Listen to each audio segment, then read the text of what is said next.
На одной из первых лекций Александра Петровича Довженко я впервые услышала слова, связанные с поэтическим началом в кинематографе. Что между кинематографом и поэзией есть одно общее начало. Это образное мышление. Это путь, в первую очередь, к чувству человека. То есть то, чем и должно заниматься искусство. Образное мышление каждого человека уникально и единственно. И в силу моего представления о том, как я вижу мир, я могу быть убедительна, потому что это моя точка зрения, это мое, может быть, не столь исключительное, но мое единственное видение мира. И когда я опираюсь на это видение, на собственное ощущение, тогда я могу быть понятным другим и интересным другим.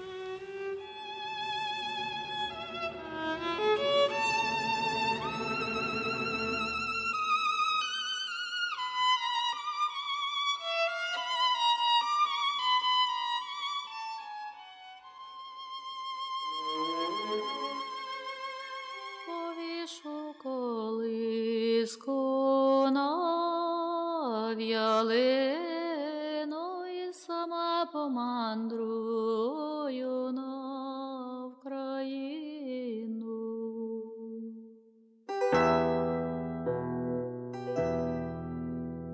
Ой, скажи же, вітре, ой, скажи же, буйний, де козацька доля, де форитуна, де надія, де козацька воля, де форитуна, де надія, де козацька воля. У нее громадные глаза были, прямые волосы, и она всегда ходила, смотрела на мир открытыми глазами. У нее такой рот всегда был, она с таким удивлением смотрела, все она как-то впитывала в себя, чтобы действительно как будто бы вот первый раз видит. Ее интересовало, знаете что, психология людей, поведение людей, характер людей. У нас во Львове был дом такой, колодцем. Там, значит, сколько? 4 этажа было или 5 этажей. И балконы выходили круговую. У одних людей, значит, с лестницы был вход в квартиру, а у других через балконы проходили мимо. Она говорит, вот видишь, говорит, настроение жизни пани Стефа такое-то, вот там пан Грицай, там раньше как пан Грицай, пан Стефа, там пани Василина, там пани Йозия, там это. Она все это как-то замечала. Она Шевченко очень любила, она очень любила Лысию Украинку, Мицкевича. Она всю эту литературу впитала в себя как национальное такое достояние. Она была очень справедливая. Она никогда не могла промолчать, если вот в школе, я помню, вот девочку какую-то обижали. И она приходит и все время рассказывает. А мама говорит, а что ты так волнуешься, там что-то такое? Она, мама, ну ты понимаешь, она не может себя защитить. А мама говорит, ну а ты что? Я, говорит, подошла, говорит, и чуть ли, мол, не двинула. Я говорю, как двинула? Ну, толкнула, говорит, но я не ударила, но толкнула, чтобы больше не обижали. Очень суровая была мама, очень суровая, очень строгая. Мы боялись ее взгляда. А я у мамы спрашиваю, мама, вот нас трое, скажи, кем ты согрешила? Вот Лариса, я и Валерий, брат, все трое, все абсолютно разные. Она... Бальба говорит, вот истинный крест, выгода от одной матери и от одного отца. Ты была первая, я была молодая, грудь была твердая, ты плохо сосала грудь, и поэтому нос такой курносый. А Лариса была второй, грудь была уже мягче, и это самое, уже и носик такой ровненький. Ну, а Валерка последуешь уже это самое. Вот так, все, мы трое все разные. А у меня волосы вились. Ну, я как-то никогда не обращала внимания на свою внешность. Она всегда могла постоять, посмотреть, повернуться, как она выглядит, как она одета. Ну, кстати, пенделек она говорит, вот если мне волосы волнистые, я была бы красивой.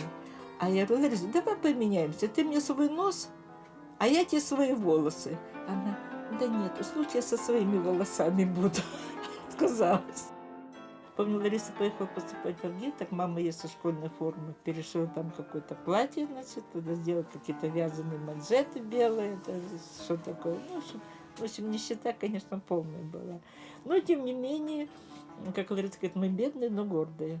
Она всегда ходила с высоко поднятой головой.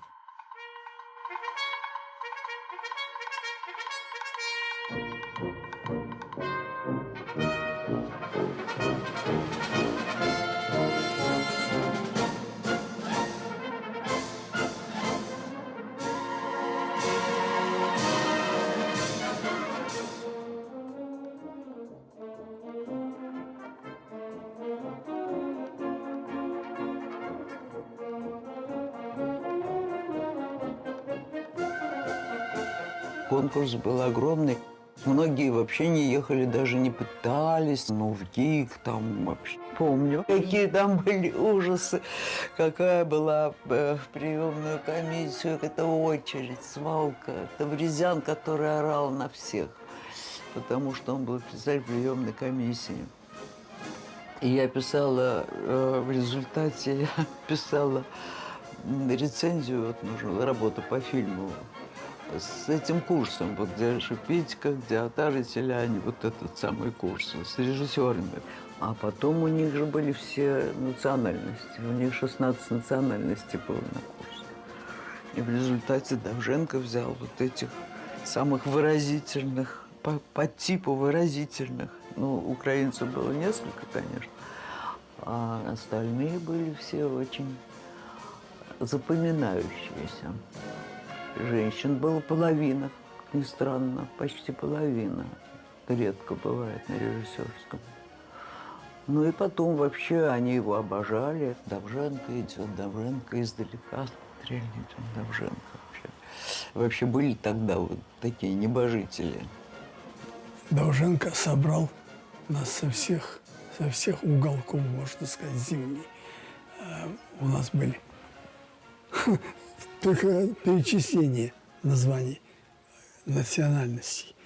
Украинцы, россияне, татарка, грузины трое, киргизка, таджичка, латыш, эстонец, литовец, поляк. Ему важно было донести его мысли, его идеи, так же, как он мечтал посадить сады везде, так он хотел нас разных, самых разных, собрать и вложить в голову, в душу его мысли, его идеи замечательные. Он из нас пытался сделать людей. Но это правда, это правда. И я думаю, что рано или поздно каждый приходил к пониманию значения этого. Хоть воспитывал-то всего 1,5 года. И, конечно же, Лариса была одной из его любимых учениц.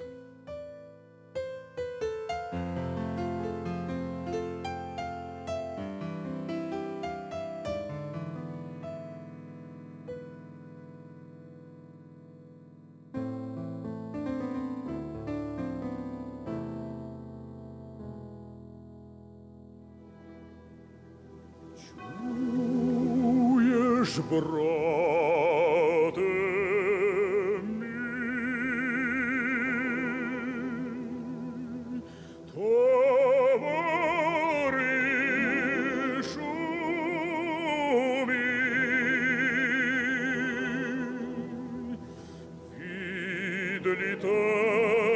відлітають сірим шнуром журавлі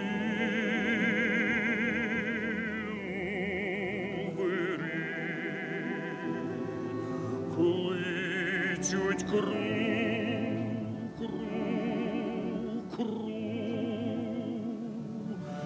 наче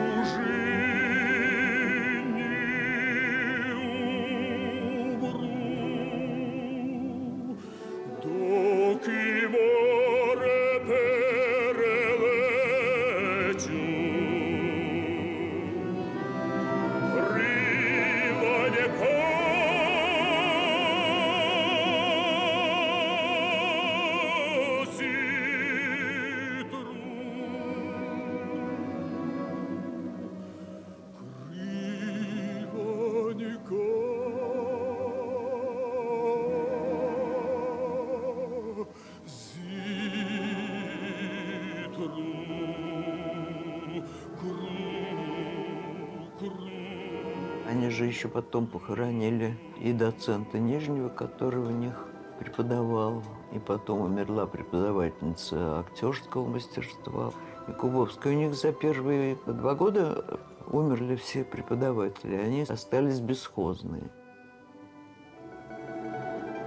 А всякие драматические истории в Диковске, конечно, вспоминаются. И осталось много еще каких-то тайн.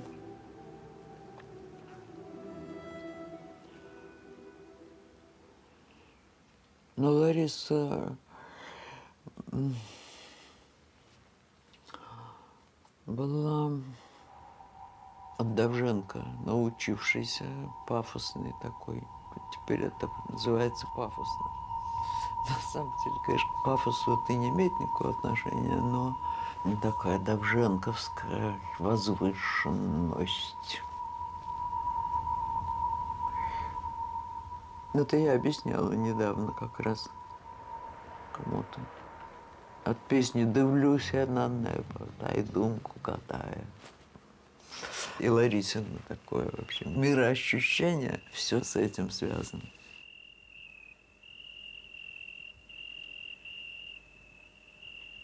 Она училась в Лудихе, приехала на Мукачево жили. И поехали мы на Полонину. Ночью вот эта Полонина.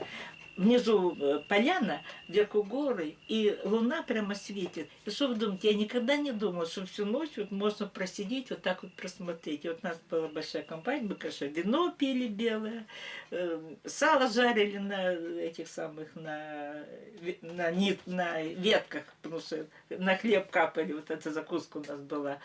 Вот. Она всю ночь просидела, и все, в общем, такая впечатлительная натура была. Вот, а потом мы все смеялись. Полонина, полонина. Вот такие дела.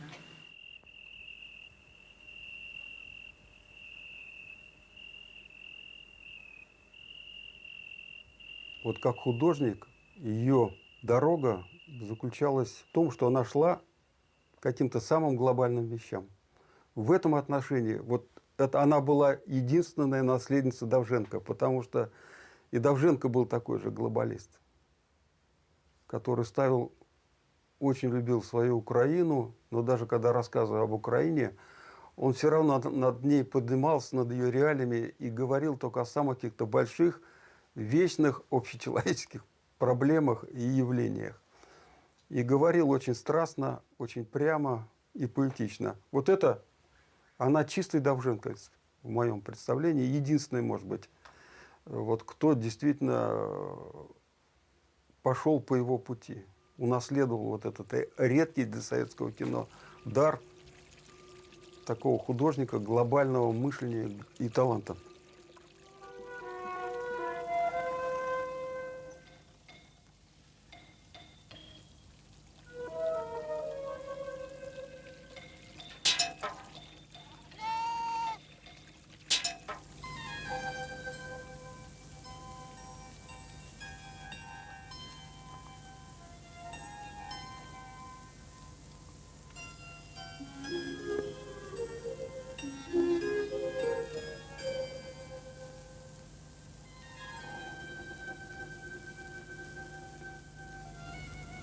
Когда действительно идет самосжигание такое уже вот в работе, да, почти в буквальном смысле даже, то вот это и передается. И начало ее работы именно такое и было, потому что когда снимала «Зной» в Киргизии, то это были экспедиционные, не в каких-то павильонах, в такой довольно глухих местах, по климату, по всем обстоятельствам страшно тяжелые. Очень многие в группе заболели желтухой, и она тоже, причем в тяжелой форме. Так вот, ее на носилках же приносили там на съемки. Она не прекращала съемки, продолжала. Непонятно, как она все это делала и как она из этого выскочила, хотя потом очень последствия остались очень тяжелые до конца жизни. А потом уже, когда снимала «Родину электричества», опять упала, ушиблась, почти не могла. Там не знали, сможет ли она рожать, как женщина уже, там, будут ли у нее дети.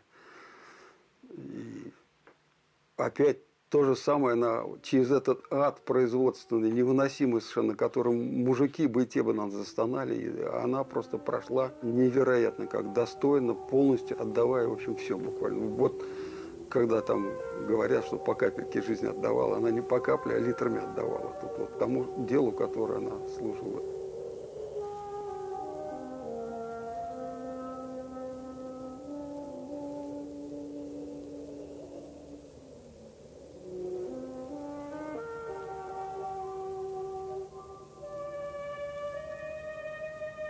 И мы делали эту тяжелую, трудную картину в овечьем помете, в Песках, в калмыцком селе с русским именем Сероглазка. Совершенно очаровательное название для нищей деревни, собранной из плавника, который по Волге плыл, покосившиеся избы, в которых мы жили, в жару, есть нечего, помидоры с бахчи и выловленные чебачки, которые осветители сушили на подвешенных проводах. Все маялись животами. Лариса была худая, как щепка. Когда она, шутя, хотела сесть на колени, был вопль «Занозишь!». Когда надо было идти по песку через ерики, пересыхающие Волги, она не могла тащить ноги. Мы брали ее вот руками с оператором, покойным Димой Коржихиным, и несли буквально к лупе аппарата. Лариса была создана так, что для того, чтобы рождалось то, про что картина, она должна была это испытывать. Так было потом в «Восхождении», так было здесь. Пески, голод, нищета, отчаяние. Пленка сохнет, материал не привозят, что отснято не видно. Один актер, вся остальная массовка из этих сел. В холщовых портах ветер, песок на зубах день и ночь. Зато ночью мимо избы проплывают огромные корабли белые, туристские, туда вниз к Астрахани. Оттуда музыка, жизнь. Это здесь, значит, сердце российского кино в отчаянии, в избенке с грязными простынями и с тощей коркой. Картина-то получилась.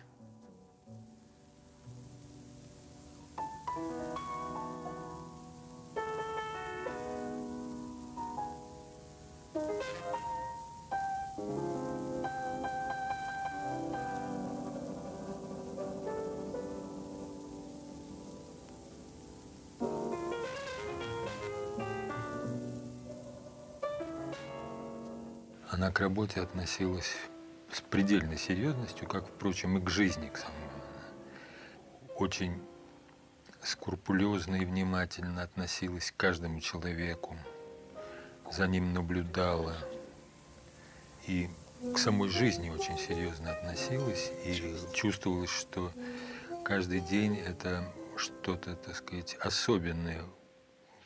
Вот если она говорила, предположим, что каждый фильм надо снимать как последний, это не была фраза такая расхожая, а это было на самом деле, потому что для нее вот создание фильма – это, в общем, так сказать, этап ее жизни, который нельзя просто так пройти и дальше пойти. Это вот все силы, все свое духовное состояние, все свои мысли, все накопленное должно вот войти сюда. Все то, что ее, так сказать, обуревает, чем она страдает, о чем думает, вот именно в эту картину должно быть все вложено. И вот как последняя исповедь. Это должно быть очень личное, только от тебя.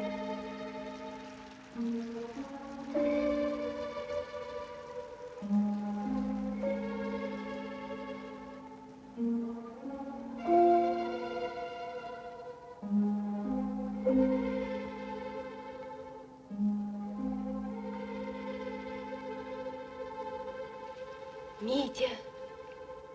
Митя!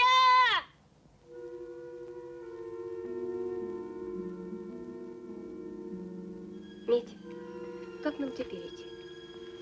Давай вернемся! Налево пойдешь, коня потеряешь. Направо пойдешь, сам пропадешь.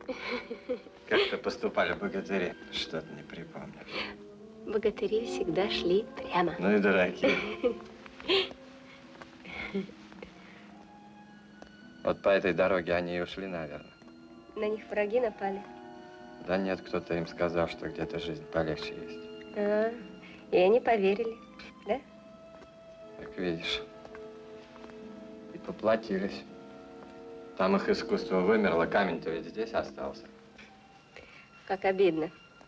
Ну да. Ты мне будешь письма писать? Петрухина к Биплану.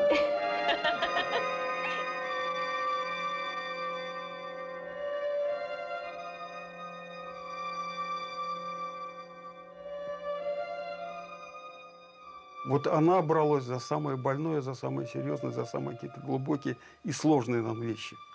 Вот если посмотреть, как крылья, потому что сделал такую картину о поколении, о таком героическом поколении, и вдруг на нее так посмотреть и увидеть, что вот оно куда-то все-таки не на той высоте, на которой было.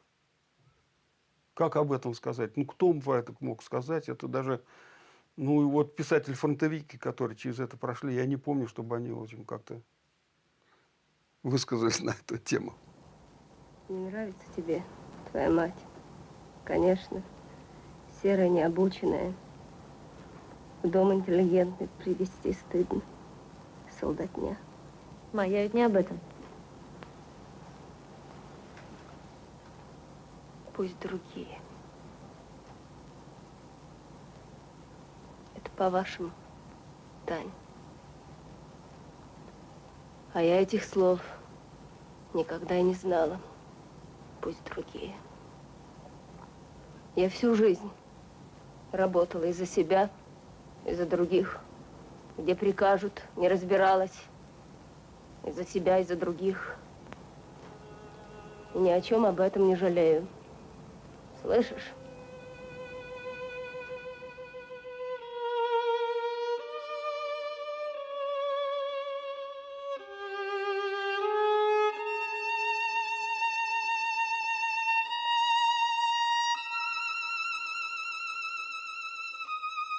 Лариса начала эту экспедицию с того, что выгнала второго режиссера и устроила собрание, и рассказала, почему она его выгоняет. И все. Несколько притихли и стали хорошо выполнять свои обязанности, потому что при Ларисе нельзя было плохо выполнять обязанности. Я так вообще боялась ее ужасно уже в этот период, когда сценарий писала. И я написала уже все. Кроме последнего кусочка, один абзац буквально оставался, полстраницы. А Лариса меня стерегла. Никуда я из номера вообще не выходила. Ни разу на бильярде не играла. И тут я пошла поиграть на бильярде. Вниз спустилась и думала, что я, ну, еще успею, еще только завтра нам уезжать там. Приду вечером, напишу. Вдруг врывается Лариса в бильярдную, орет и разбрасывает шары. Ну, что такое, когда уже партия кончается и вообще уже там идет ничья такая. Вдруг расшвыряла все шары, накричала на меня и еще заплакала. Да, слезы у нее появились от моего такого поведения и такого вот.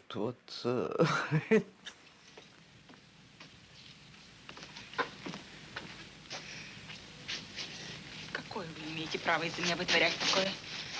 Кто я для вас, я вас спрашиваю? Кто? Я люблю тебя, Аннет. Любишь? Любовь твоя — это еще не плата. Женись! И тогда делай все, что тебе угодно. Бей кого угодно. Бей хоть саму мутерфрау.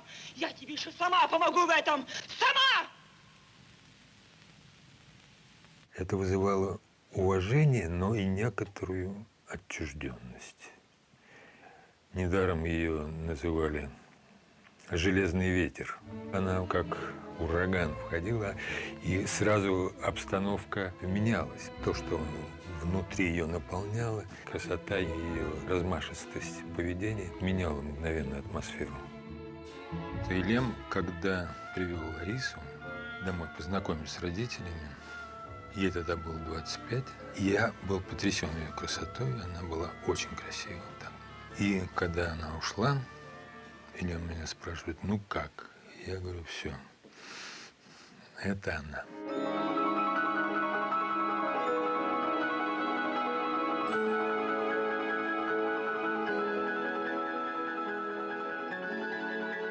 Я ее так любил, и она меня. Это в каких-то высших проявлениях. Духовный союз был, и союз мужчины и женщины. Ну, это вот настоящая любовь. Вот это, что меня, может быть, во многом и сделало.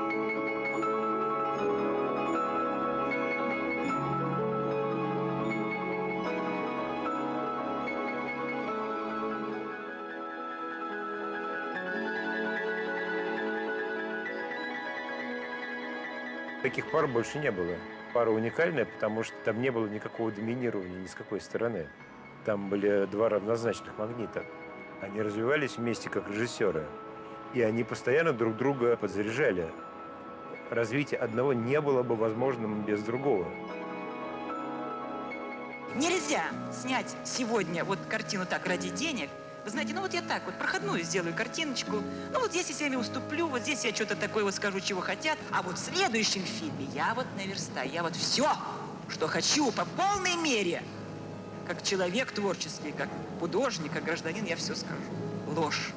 Невозможно. Бессмысленно обманывать себя этой иллюзией. Один раз оступился, второй раз на ту же дорогу праведную не станешь. Забудешь путь туда. Совершенно другое ощущение сейчас, когда пересматриваешь мамины фильмы. Причем поразительное ощущение. Например, фильм «Ты и я». Он совершенно не советский по своей сути, просто по своему языку.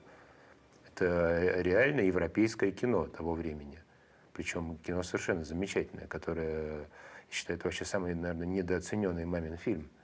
Фильм, который на самом деле заслуживает реально звания шедевра.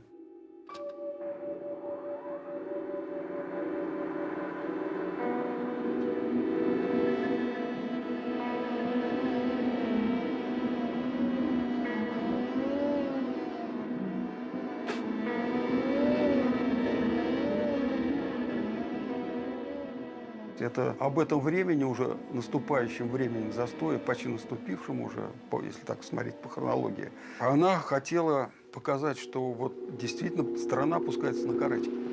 Что вот тихое буржуазивание идет, и как оно мельчит людей, как эти высокие цели от них ускользают, и как наиболее еще живые, трепетные люди улавливают этот процесс и пытаются выскочить из него, спастись.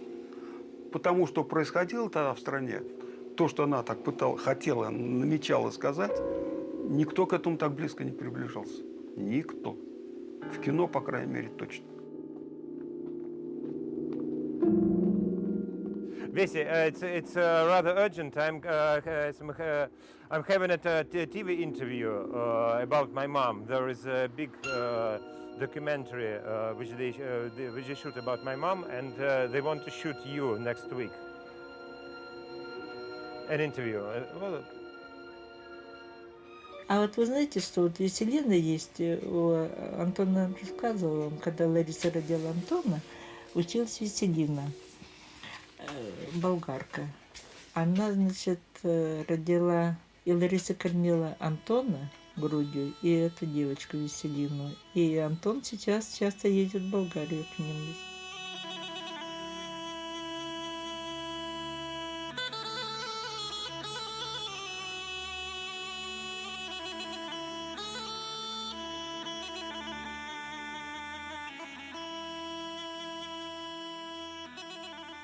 Моя мама училась в ГИКе, и там они встречались, они стали друзьями.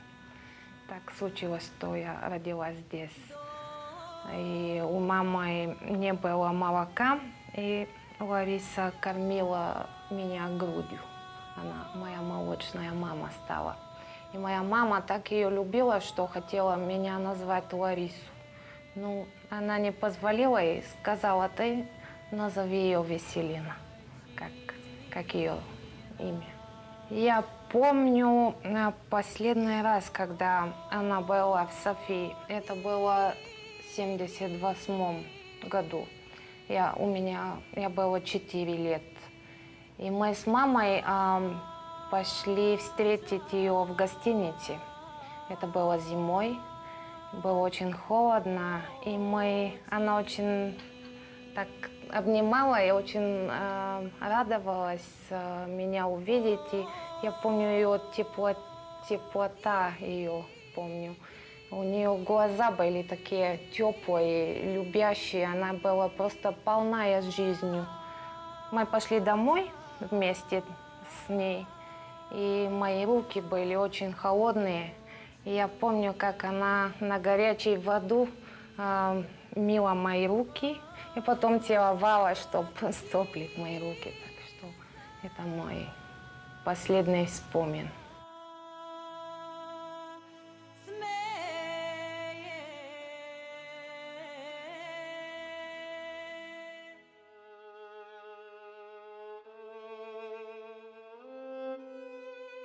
В жизни ее и трагическая, и счастливая.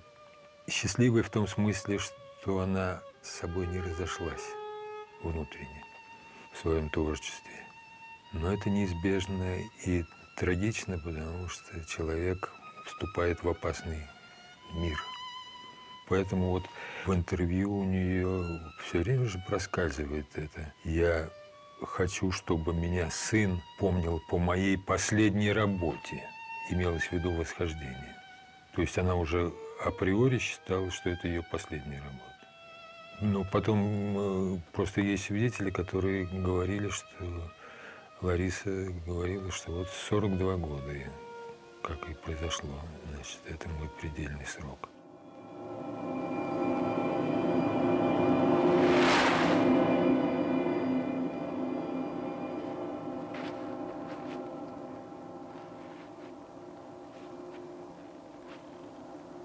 Она была из этой земли, из этого народа, из нашей судьбы вообще.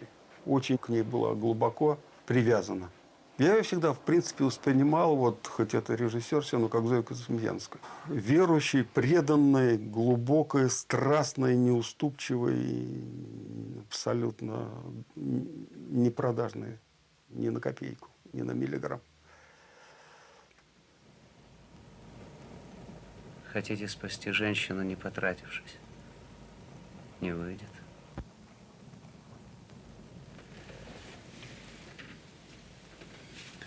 Вам придется обременить свою совесть.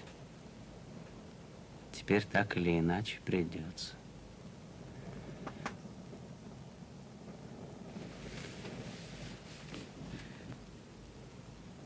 Выхода-то нет. Нет.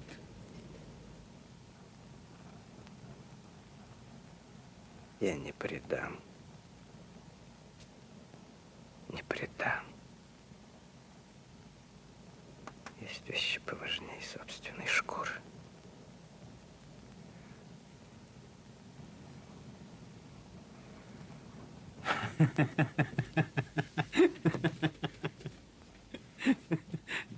Где они?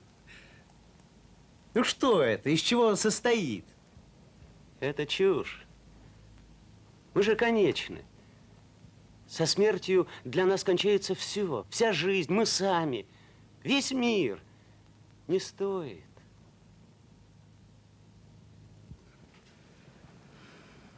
Ради чего? Пример для потомков. Не выдашь ты? Кто-нибудь другой выдаст.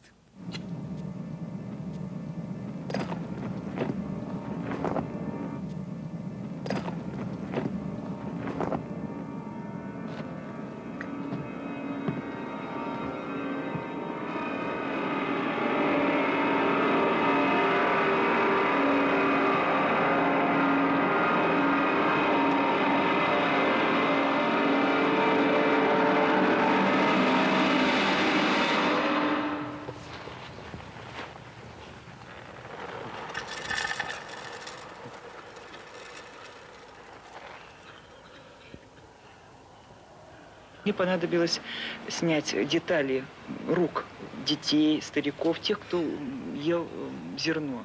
И я просила показать руки. Мы подбирали по выразительности.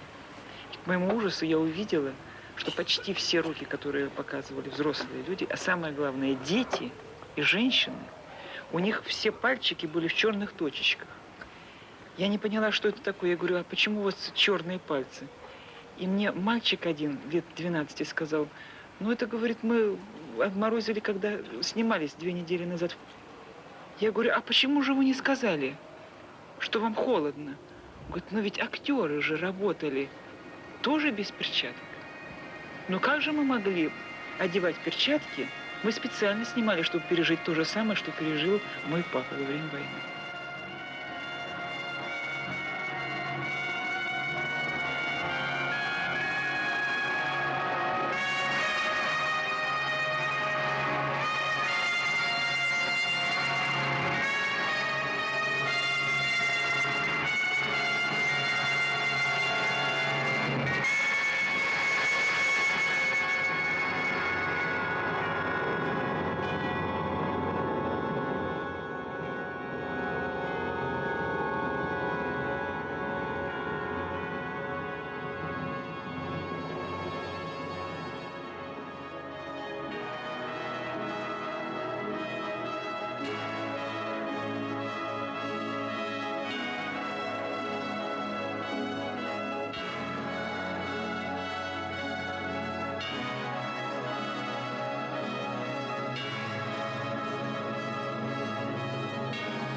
Кинорежиссер Лариса Шипитько погибла на 187-м километре Ленинградского шоссе в автомобильной катастрофе. Она погибла вместе со своими товарищами, оператором Володей Чухновым, художником Юрой Фоменко и еще 3 членами съемочной группы. Они только что приступили к съемкам фильма по повести Валентины Распутиной «Прощание с матерой». Лариса мечтала об этой работе. Она всей своей жизнью как бы готовила себя к ней. И фильм этот должен был стать высшей точкой ее творческой судьбы. Вы видите самый последний, снятый Ларисой кадр. Вечное дерево. Символ необоримости и достоинства. Символ веры в бесконечное продолжение того, имя чему – жизнь.